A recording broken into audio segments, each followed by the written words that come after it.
Let's go. So, new era, week number 6.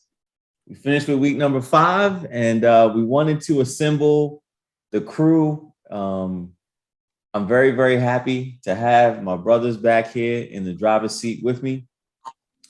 Don't want to spare any waste any time. So, Vern, glad to have you on here. Raph. Oh yeah, sorry about that. Go ahead, Vern. What up, fellas? Good to be back. Good to see y'all. Glad to be back on the screen. Glad to have a win. Not going to talk too long about that right now, but what up, Raph? What's going on, partner?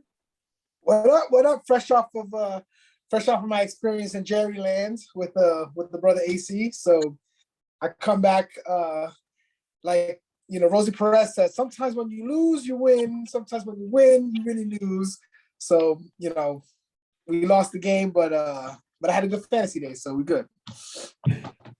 Yeah. Just real quick on that stadium. That stadium is a beast, man. I mean, I know ain't too many Dallas fans around these parts, but if y'all can never go to the stadium, you gotta go. Like it's crazy in there. It's crazy on every level. Like it looks like a spaceship.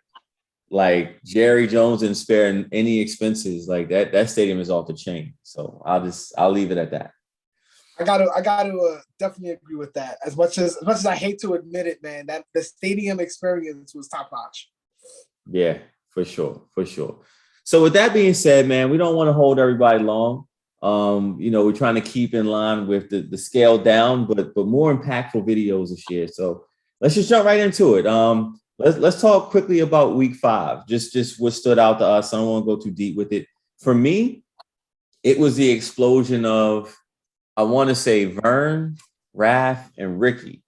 I mean, you talk about and all on the same day. Did all of y'all hit 200? I hit my birthday, 2/13. So I found that a little bit ironic. Yeah. And Bart went down, I probably would have broke the record. Yeah, that's right. And that's the crazy thing. You did that without Barkley. Like for real. Not for nothing. I had no keepers. No Ridley, no CMC, no Cook. But the backups came through. Brad, from a philosophical question, you could say you didn't have keepers. Maybe you didn't have the 3 you came into the season with, but I think you're starting to see the unfolding of new keepers on your team potentially. So you had talent. You just didn't walk out there with a box of branches and twigs. You know what I'm saying? You had people. Like It wasn't a cat and a smile. I get it. Yeah. So with that being said, I just want to again just show some love to the teams that came alive, man. I think Vern needed a win. I think you got to win in spectacular, fashion. Ricky is back doing Ricky things. He is the champ. Till it's somebody else, he's still the champ. And man, he did his thing. Like two back-to-back weeks of putting in hardcore numbers. And then last up is Raph, which, admittedly so, not having the people that you came into the season with, it does suck. But at the same time, to still get a win with the people that you're rolling with, 1, it speaks to what you've been doing on waivers, 2, putting in the right people at the right time, and then 3, what you did in the draft to supplement your keeper. So definitely keep the ball rolling with that. Any other thoughts on week 5? Nothing. Yesterday's price ain't today's price. So for those of y'all who are thinking about making some moves, some of the price on some of these dudes, I think, is starting to go up. So, Raph, what are you talking about?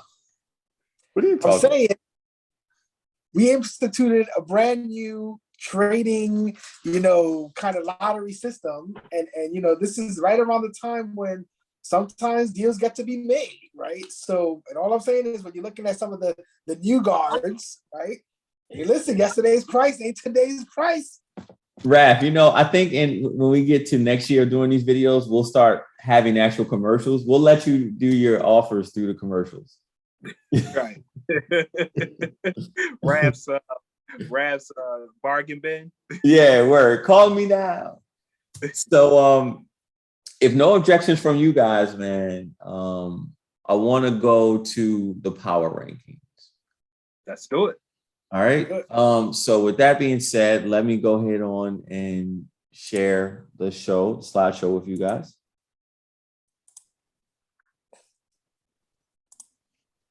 The following is brought to you by Mentos. All right. Even Keep though it you fresh. can all see it, Fresh. let's just act like we didn't see it. So at 10, we have Germ. Any words on him? Man, you know what? It is what it is. I think Germ's team is kind of rounding into what we thought it was going to be, which is a rebuild. I don't think he's not having fun with it. I think he's, kind of, hey, look, strike him up, see what happens. But his team is definitely at that point where it's like, it's not going to get much better than what it is right now. I will say this, man. The week where I played German, we're going to have a part 2 coming up. I was still sweating bullets, man. Like, I ain't know. It had to actually play out. So I think coming into these games, Germ still presents a very viable threat. And I don't know if that was your experience, Vern, but looking at it, I was like, man, I could take an L to Germ. So, yeah. All right. I guess that means you didn't feel threatened. Well, I mean, yeah, like before Sunday started, yeah, I felt threatened. Of course, anytime, look, I'm 0-4, so everybody's a threat to me. But it's like, all right, by like Sunday at like 3:30, 4 o'clock, it's like, yeah, this is about to get ugly quick. I think I was at like 1:33 and he was already like finishing out. Like he ain't had nobody left. So it just kind of was like, all right, I got the win. Now it's going to be how much? I didn't expect 213, but it was like, yeah, 127 is all you got by 1 o'clock. It's probably going to be a dub. Dang, Vern. All right. I hear you, man. The dominance. I mean, that's respectful. It's not like, it's no shaking the thing. It's just saying, yeah, like everybody does it. Like you look at the 1 o'clock games and you check it out, and then you're like, all right, where I stand at, how many people I got left, what's the score? And then you're kind of hoping like, all right, keep them at bay. And then it was like, yeah, once that 4 o'clock slate hit, he was tapped out. So it's like, all right, well, I guess I'm gonna get the dub. Yeah. But I mean, Charlie Murphy. Charlie Murphy. What did the 5 fingers say to the face? All right. At the number 9 spot, we got Romel. Raph, any words you want to say about your brother, Romel? I think you alluded to this, I think, in one of our earlier videos where we were talking about roster construction. And the one thing that keeps standing out to me is, CeeDee Lamb is great. I saw the dude in person. He's going to be phenomenal, I think. But Mel, kind of drafted his team and built his team around Darren Waller, who is, on his own, man, the dude is a beast. But there's something I think to be said with trying to use a tight end as a foundation of your team. And if you ask people like Germ, they kind of see how far that can go. It does limit you. But I think that's kind of where his limitations are. And I think that's kind of what's been holding him back. But yeah, man, that and the Josh Jacobs experience, man, in Vegas, I ain't taking them bets anymore, man. So, that's kind of the one thing that's standing out. So he has a few pieces, but I just think, from the onset, that's kind of what I've seen unfolded. Okay. Yeah, I not too much to add on to that. I just got finished playing Romel. And outside of I had a few good games from my Cowboys, but this was a game, I'm not gonna lie to you. When we were going through it, I mean, I felt like it was gonna be a tight ball game. And it turned out I turned out to break away at the end, but I think he definitely has people. It's just like you kind of said, I don't know if he has the horses in any given week to carry him across the finish line, like where he may need a $155 or something like that. I don't know if he can get that momentum with the team that he has. At the 8, we have Gene, a new entry to the bottom half of the league, but I think that, we've been issuing him citations and all types of just warnings, but now it's time for him to actually get the ticket and come to court, man, come to the fantasy court. Gene, what's going on, man? Present your case. We want to hear from you. Matter of fact, if we can get like get the guest features rolling, we want to hear from Gene, man. And I don't know if it's going to be for fantasy talk.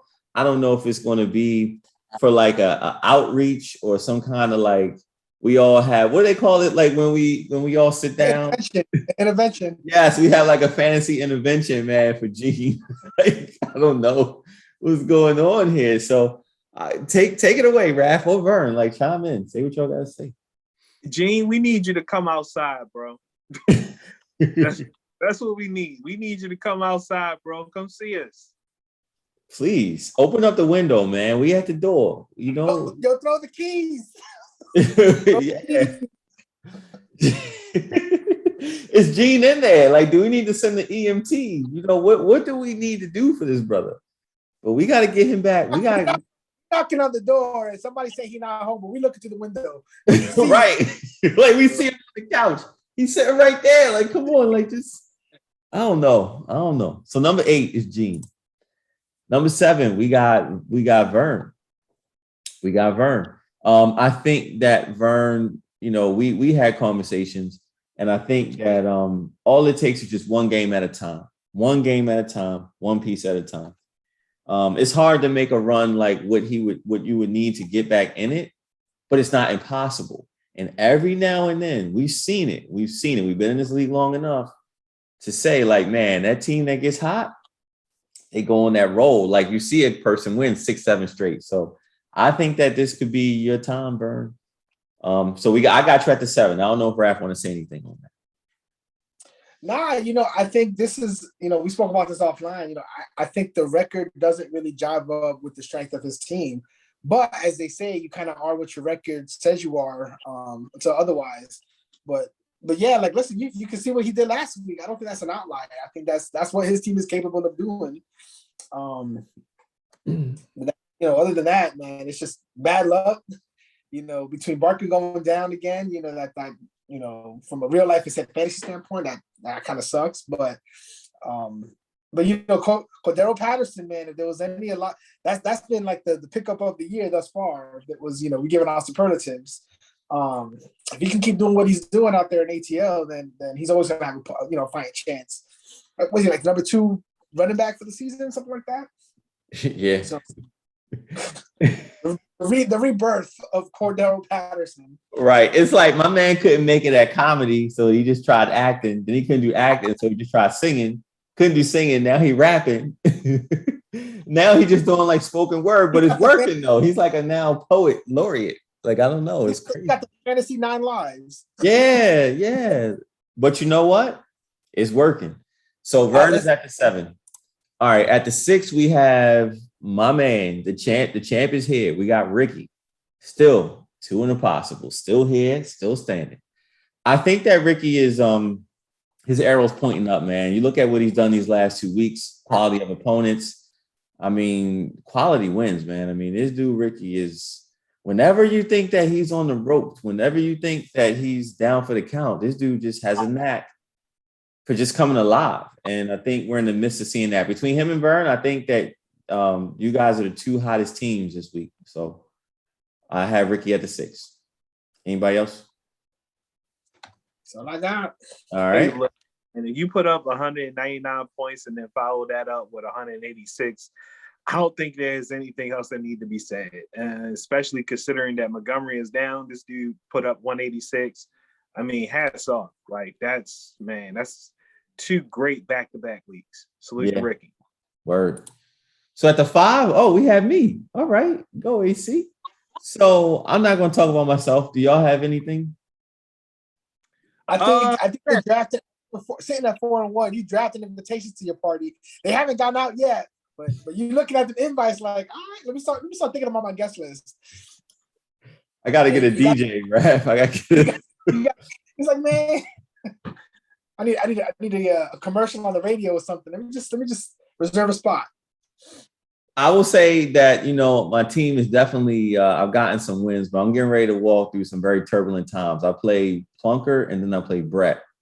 So this 5 may not be in the very near future. But for now, I'm at the 5 spot. So hey man, 4 more wins, brother.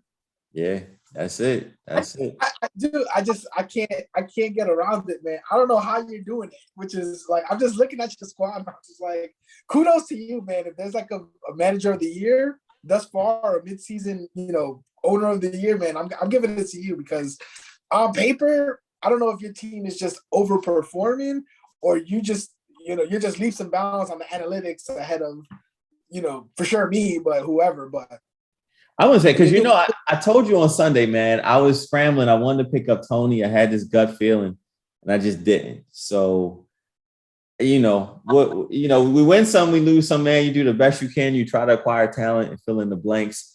I just think my team is consistent. Like I told you guys, I don't think it's like this overpowering team. Now, the season isn't over. There's still moves to be made, as the season goes on. But I think I just have a consistent team. And I think I played teams who may not have been at their best that week. So I'm not taking the cheese, man. It's just one week at a time.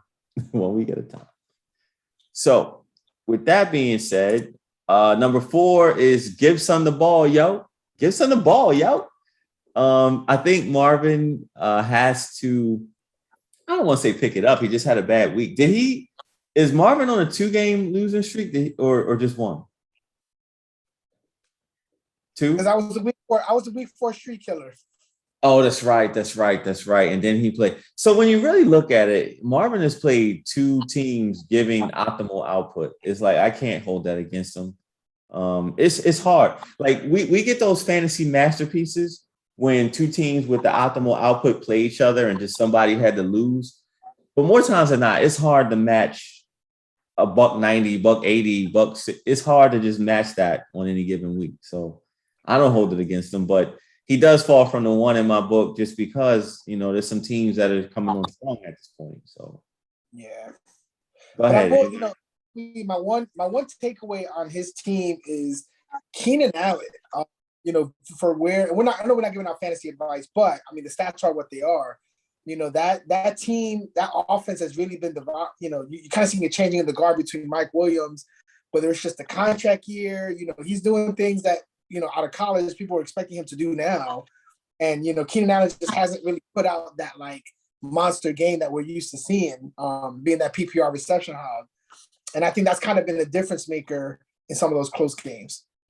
Brad, do you have a horn at your house so you can toot it real quick? You're like, by the way, my player is doing well. You see the pass in the guard. I'll put it like this. Williams is, but honestly, if you other than Antonio Gibson, who you got McKissick stealing his touches, right? So he hasn't been the CMC light that they were touting him out to be. And Allen just hasn't gotten the production for where for what we were expecting, and I think that's really what's happened there. You know what I mean? Raph, like this is. Look, man, it's all matchups, baby. It's all matchups. Like Marvin is his matchups aren't easy right now, so you gotta keep that in mind. Just kind of keeping it, straightforward.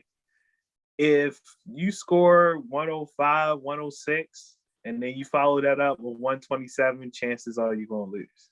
Yeah. Sometimes it's not rocket science. Yeah. So, whether that's tough matchups or whatever, it's like those outputs, those are the same outputs that landed me into 0-4. Mm-hmm. So it's like, well, it just kind of is what it is. Like, he just had teams that either, just played the wrong people at the wrong time or whatever it was. Or he just didn't put in the right guys. And that's when you really look at it, that's really what it's about, is making sure you're putting in the right people at the right time. And anybody can fall victim to that. I know like I'm a Clyde Edwards-Helaire owner, and of course now it's all null and void because he's hurt. But I think Marvin kind of had it in his head like, whatever with this dude. But there's a nice little stretch that CEH had where he's putting up points, and Marvin could have probably used him that week to beat the Riddler, because you only put up $130, Brad. Okay. Yeah, he left a lot of meat on the bone. He left a lot of meat on the bench. Okay, all right. So don't get beside yourself. Okay, you put up $1. Okay, calm down. So all this Keenan Allen, this, that, and the other, like, all right, like, yes, Keenan Allen. We all know what Keenan Allen is. Keenan Allen does this every single year. He goes through these laws, and then at the end of the year, it's like, boom, Keenan Allen again. So it's like I wouldn't count Keenan Allen out. I would just say Keenan Allen is being Keenan Allen. You also have to understand that. I'm sorry. They're not going to let Mike Williams just every week just go out there and just put up 200 yards of receiving and 3 touchdowns. Like, at some point, go see Cooper Kupp and the second dude's name, Robert Woods. Like, please go see them. Okay, Keenan Allen days is coming. All right. Right.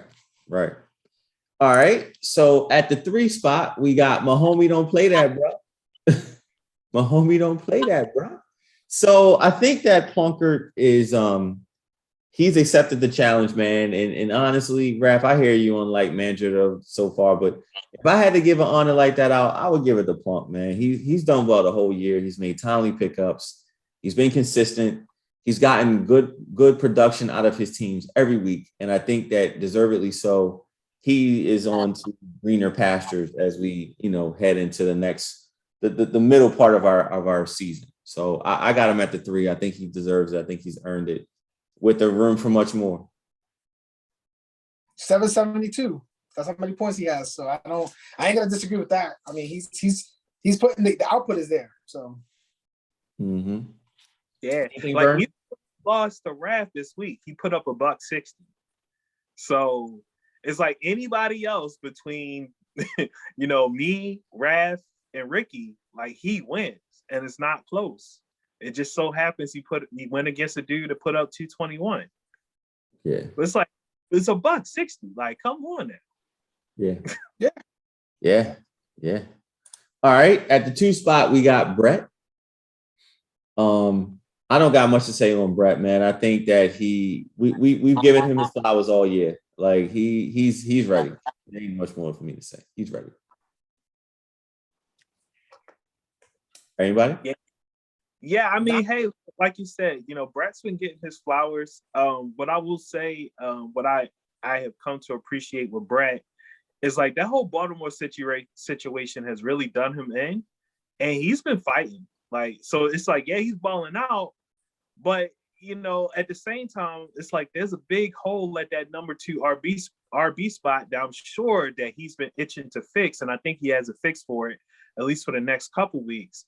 But he's still been managing it, so salute to him, because I know how it is. When you lose one of those major components, particularly at the RB spot, you could really feel like you hamstrung. But he's really coming out there like, hey, look, roll in the next guy. So salute to Brett.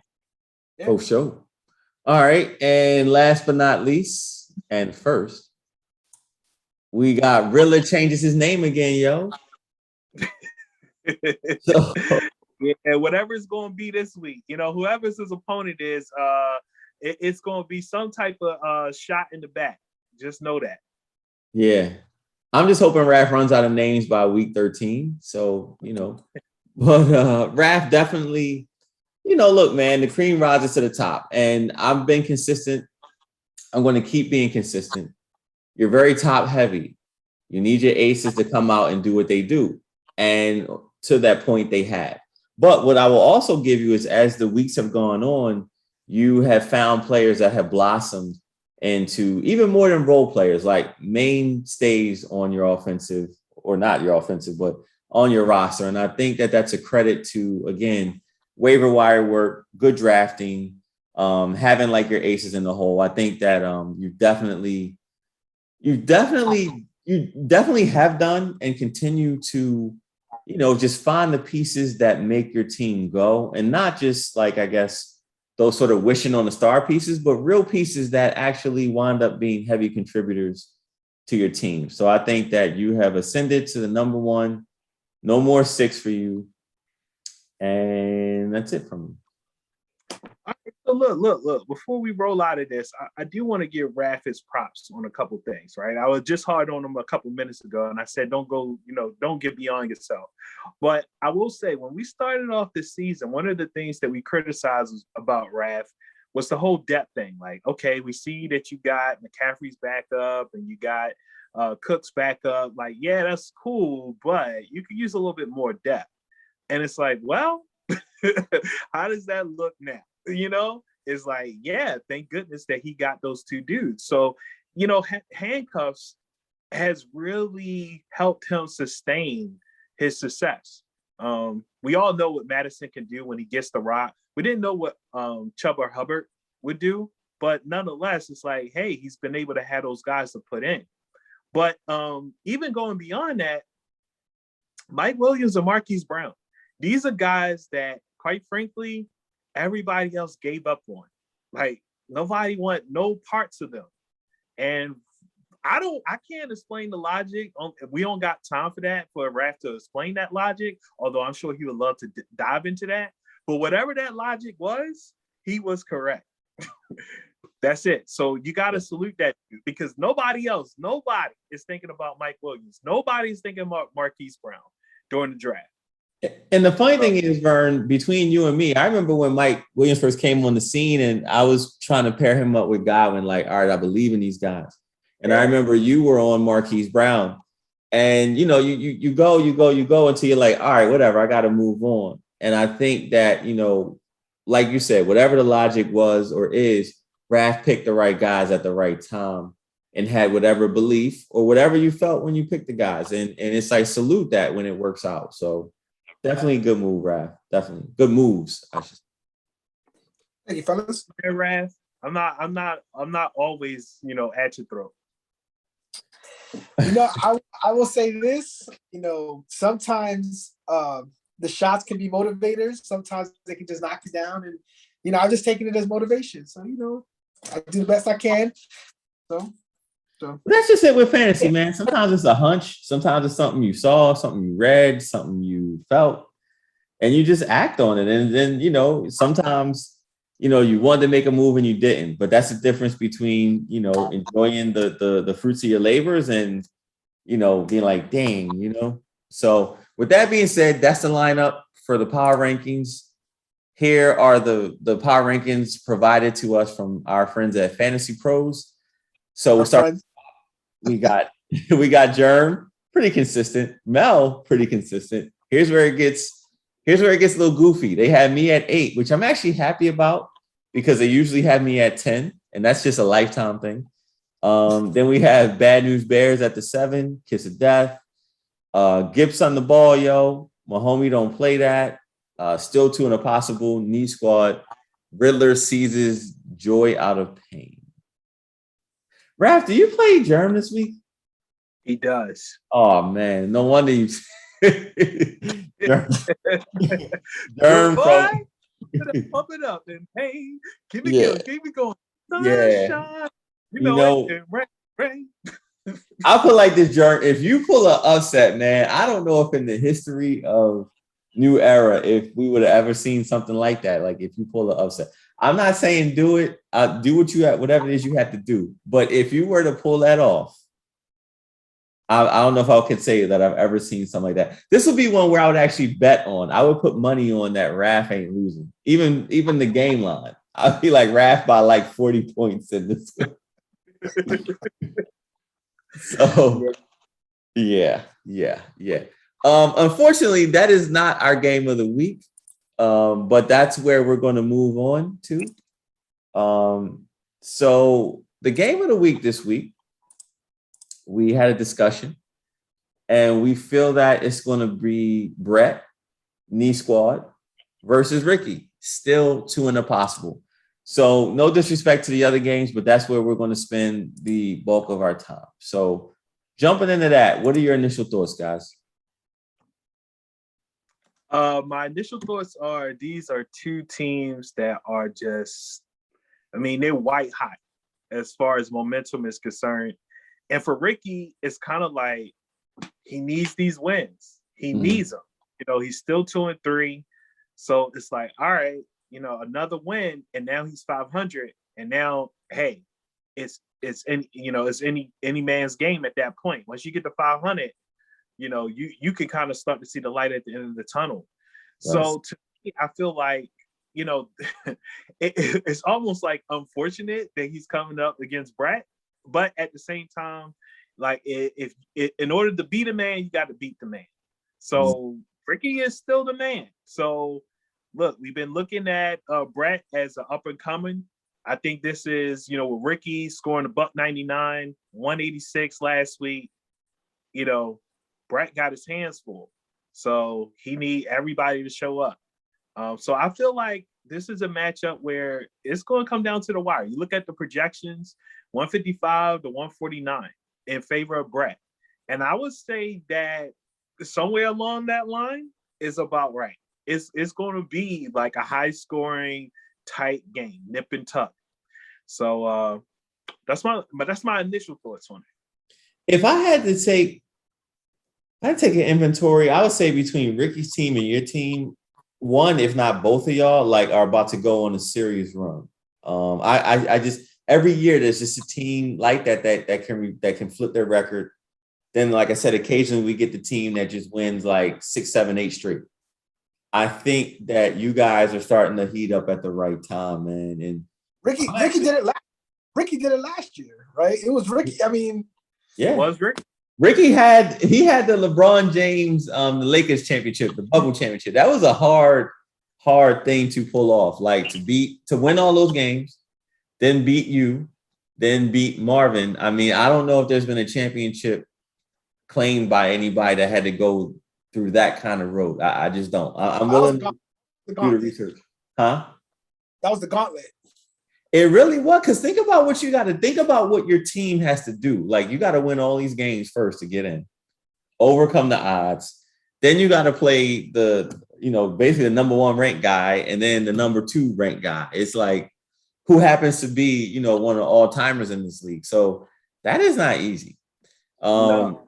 Now, having said that, I'm taking Ricky in this game, actually. Like, I just think that I'm looking at the matchups, not getting into strategy at all, but I just think even with Brett's sort of headliners, I think Ricky's coming with some heat, man. I really do. It's just a sneaky suspicion.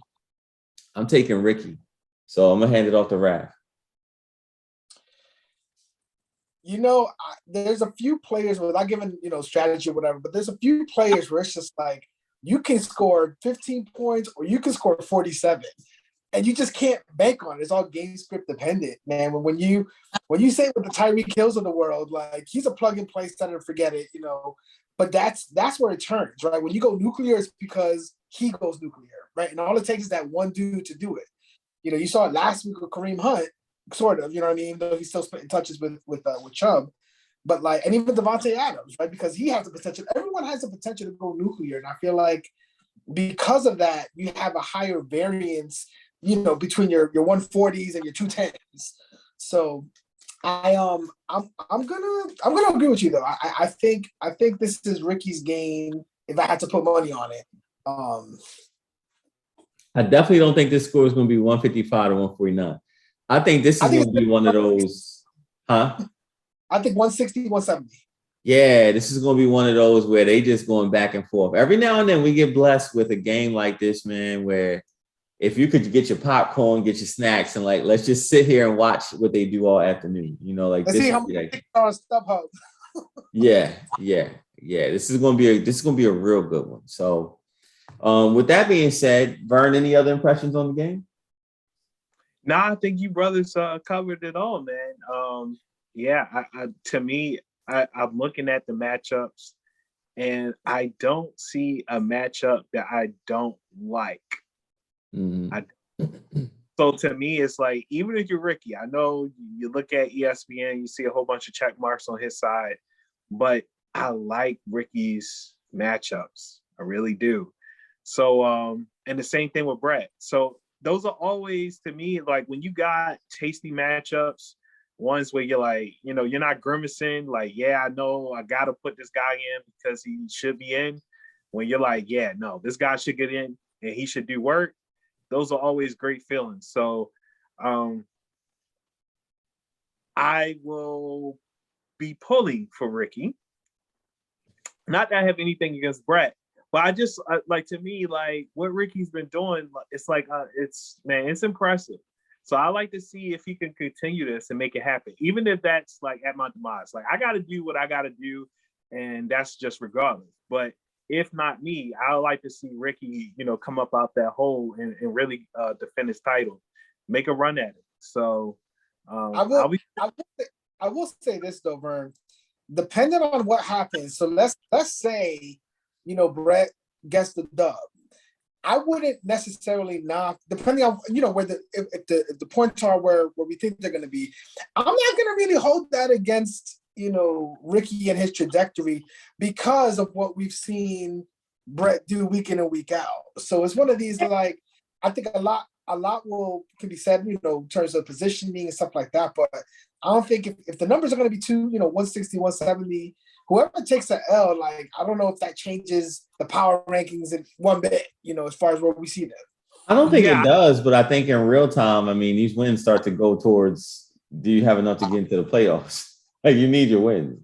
Yeah, for sure. Yeah. But, I mean, to me, it's like, the way this is probably going to play out, it's like whoever takes the L, like, as long as they handle their business, it's like, look, what can you do? Like the other guys, they get paid too. So I don't think you can hold your head. So it's like, for the sake of Ricky, like, yes, for what you're saying, it's like, yeah, it's not a knock on Ricky. As long as he does what he's supposed to do, like, as long as his team shows up and put up the points, win or loss, like, you tip your hat, you salute the dude for putting up the points. It's just like what I was saying about Plunkett putting up $160. Like, yes, he lost to you by 221, but it's like, yo, Plunkett can't hang his head on that. Like, he can't be like, oh my God, like, what is my team doing? Like, you put up $160, bro. So it's the same thing here. It's like, whatever happens, like, you're going to be all right. In other words, you're going to be all right. Yeah. Yep. So with that being said, man, we covered all the topics we want. I don't know if you guys have anything on, pressing that you guys want to discuss.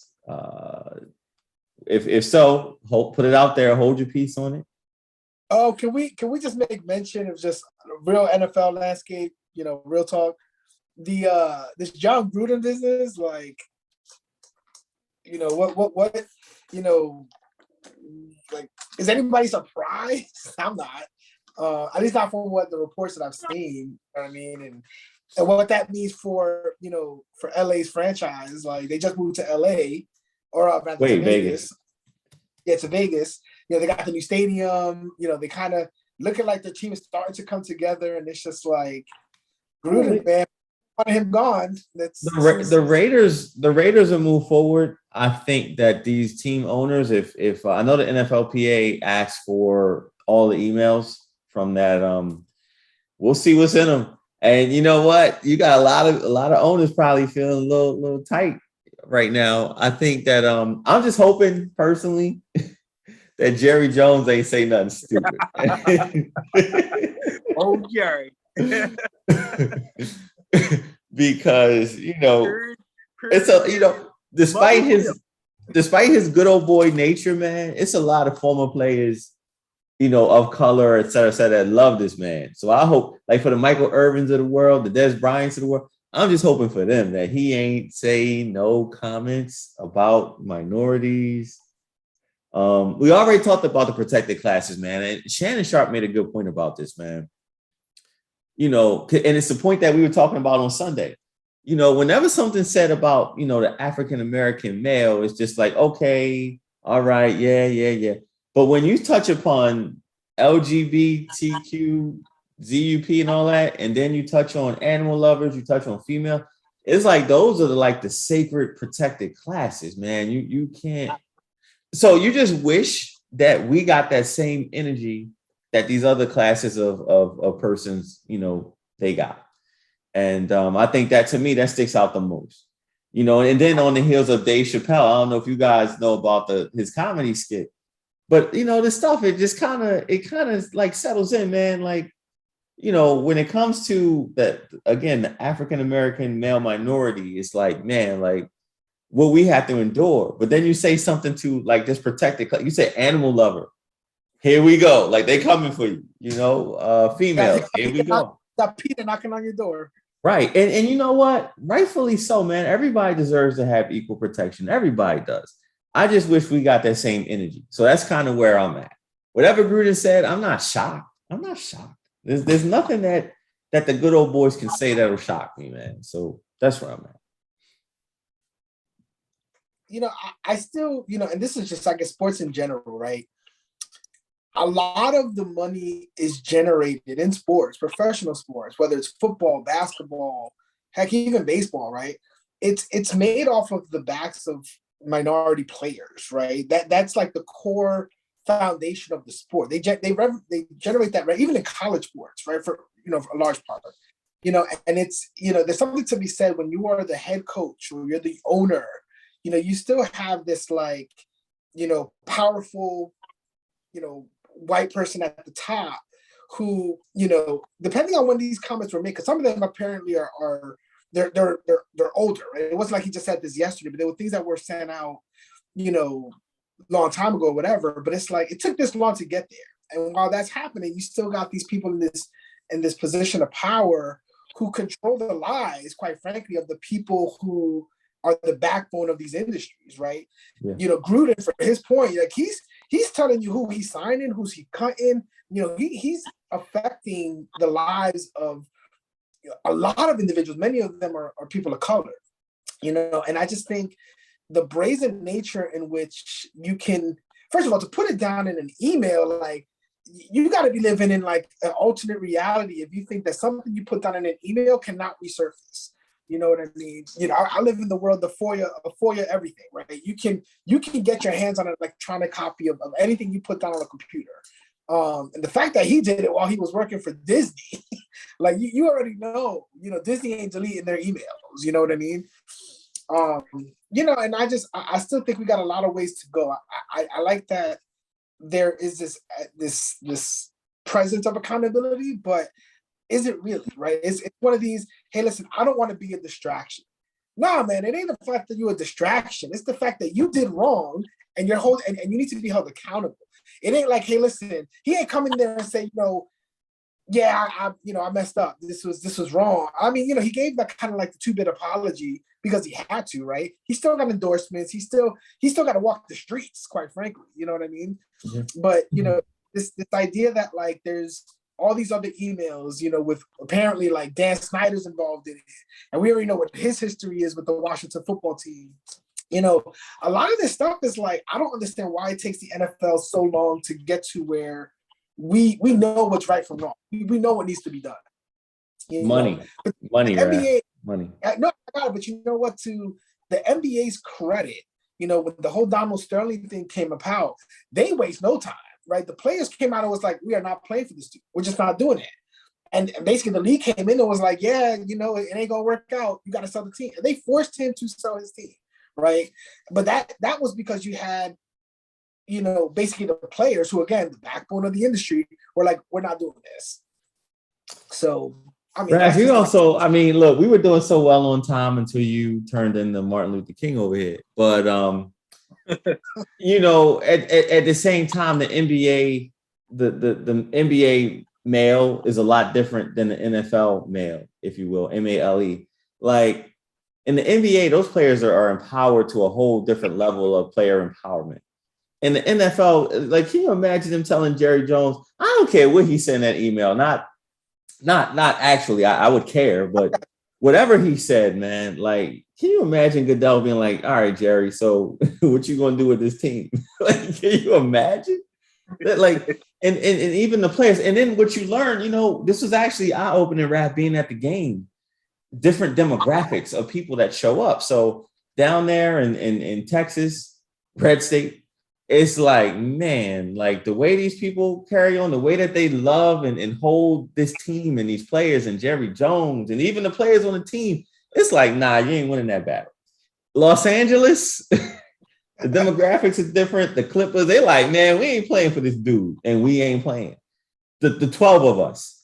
Right. The NFL is just a different kind of history. I mean, I don't know if you remember back in like the lockout days, players crossing the line. I mean, it's just the NFL has a long history of, I don't want to call it just sort of ownership mentality, but kind of, where it's like you have the oppressed players who are just trying to make their hard-earned dollars, and they're going to do what they have to do to make it. So that means in a lot of cases, you're playing for Jerry Jones. You're like, nah, man, Jerry Jones, that's my man. You got to have an owner that champions the players and salutes the players and makes them feel that they can come forward like that. And sadly, the NFL is it's just not the place. So yeah, I mean, being that we went here and now that we're well over time, I do feel like I want to speak on it just a little bit. So yeah, like the whole thing with Gruden, am I surprised? To some degree, I am surprised. Because you can have a bad moment. You know, people say things out of ignorance. That can happen. But the fact that it was 7 years of conversations that was happening amongst a group of very powerful men, let's not forget that fact. That to me really was like, wow.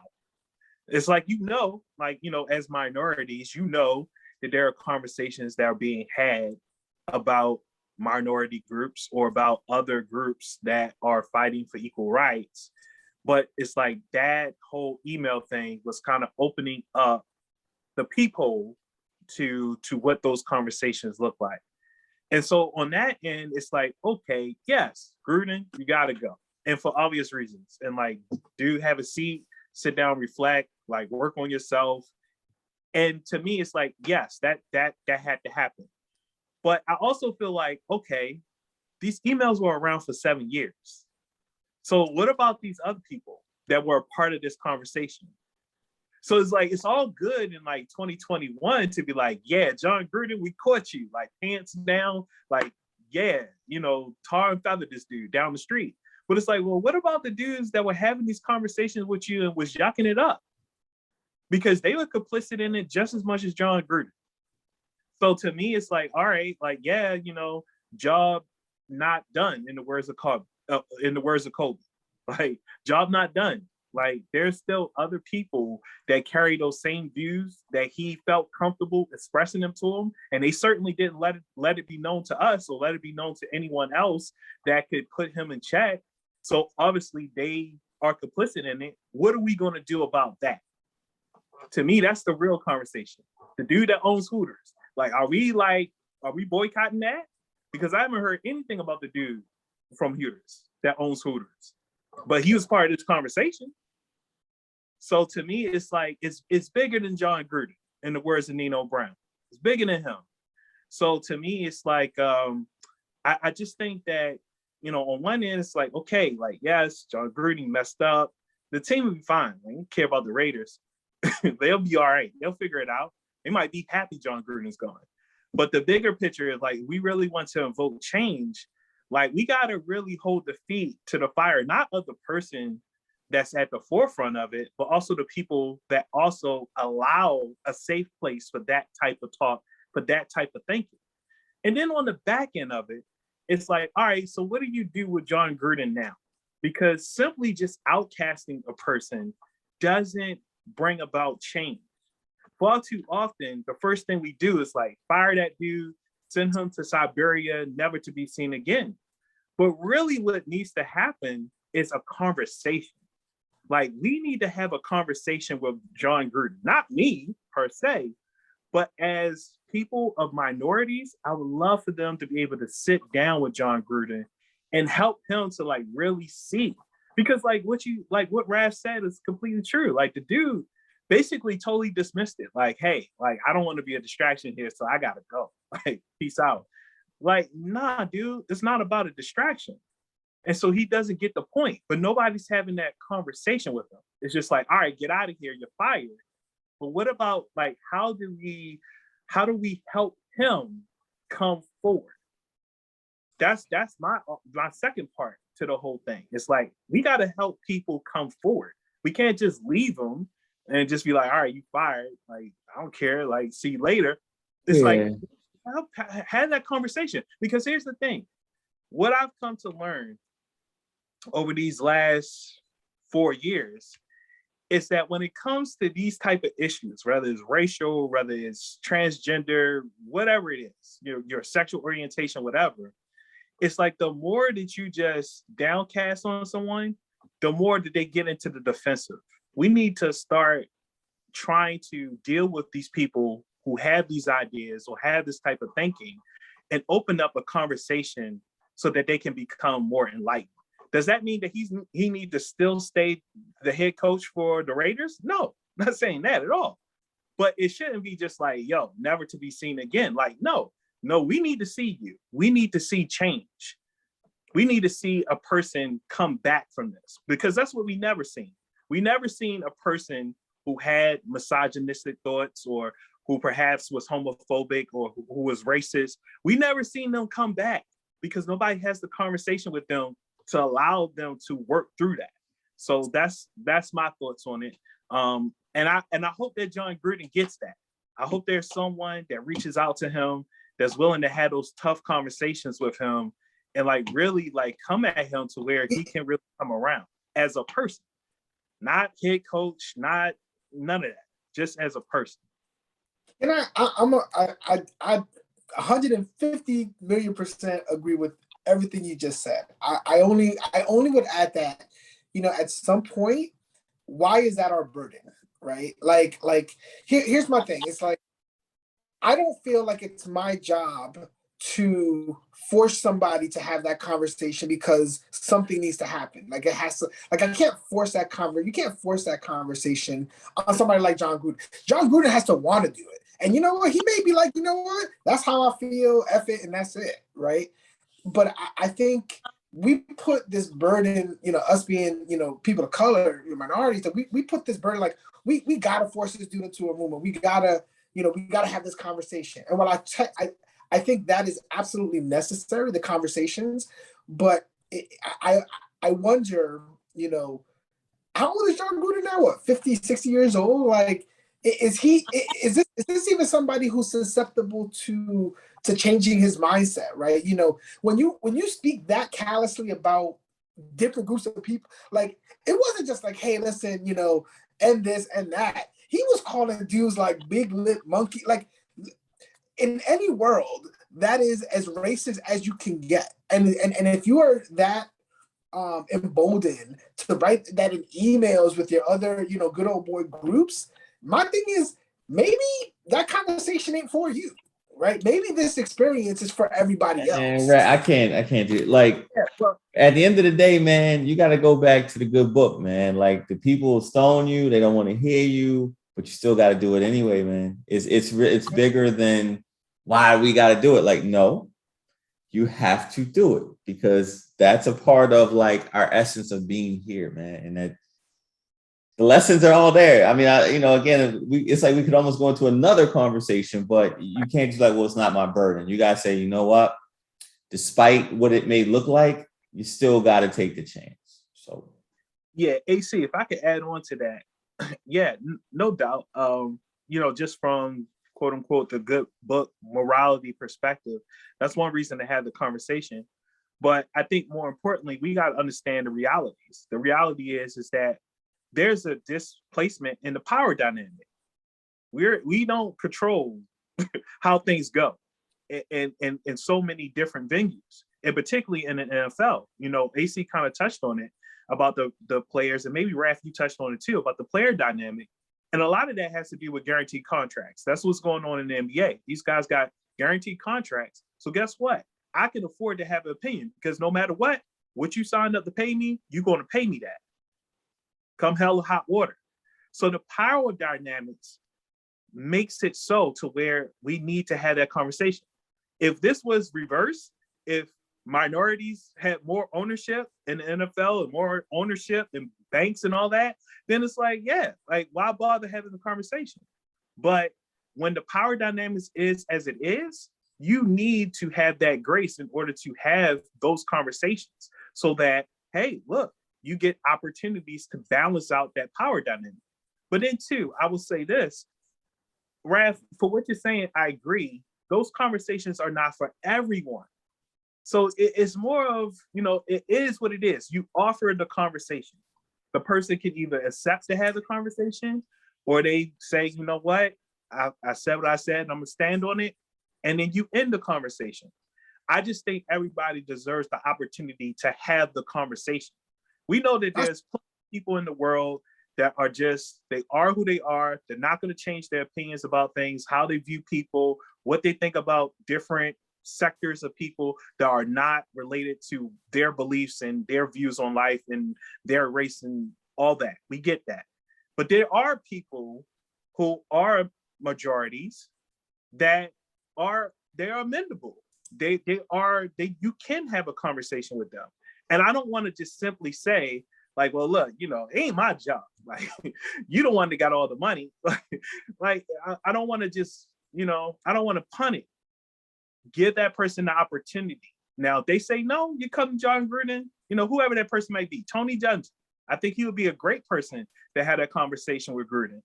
If Tony Dungy came and had that conversation with Gruden, then it's like the ball is on his court. If he denies it, then it's like, all right, yeah, then castaway. Throw that dude to the island. But at least give him the opportunity. To me, that's the only way you find really the measure of the person. Because we don't know like what his environment is, who he grew up around, like how he developed these thoughts. Like, you're not born racist. You're not born misogynist. You're not born any of this, right? These are things that are ingrained into you based off of your environment, the people you're around, who raised you, your circle of friends, all that. So to me, it's like those things are up for change. So to me, I feel like you should at least extend the opportunity for change. Whether the person takes it, it's up to them. With that being said, I think that it's time to wrap this bad boy up. And let the church say amen. Amen. Amen. So, new era, man. Everybody have a good week. Good luck to everybody, except for Plunk. And beyond that, let's enjoy these games, man, and get ready for the week 7 newsletter coming up next week. All right. Peace. Word of that. Peace. Later, fellas.